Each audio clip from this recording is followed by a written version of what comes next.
ഇനി കമ്മ്യൂണിസ്റ്റ് പാർട്ടിയുടെ പതാക സുവർണ പതാകയാക്കണം, ചെങ്കൊടി മാറ്റണം. ദേവനും ദേവിക്കും പുണ്യാളനും ഒന്നും സ്വർണത്തിൻ്റെയോ സ്വത്തിൻ്റെ ആവശ്യമില്ല. പിശുക്കിൻ്റെ മുതൽ ഉറുമ്പരിക്കുന്നു കേട്ടിട്ടില്ലേ? അത് പണ്ടായിരുന്നു. ഇപ്പോൾ അത് ആൺപിള്ളേരാണ് അരിച്ചു മാറ്റുന്നത്.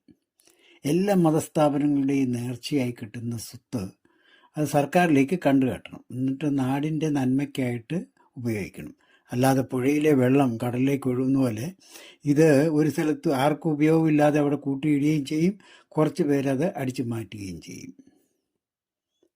ഈ പണം സർക്കാരിൻ്റെ ബജറ്റിൽ കൊണ്ടുവന്നിട്ട് അത് ബഡ്ജറ്റ് പാസ്സാക്കി മറ്റുള്ള എല്ലാ ഡിപ്പാർട്ട്മെൻറ്റിനും കൊടുത്ത് അത് വികസനത്തിനായിട്ട് ഉപയോഗിക്കാമല്ലോ.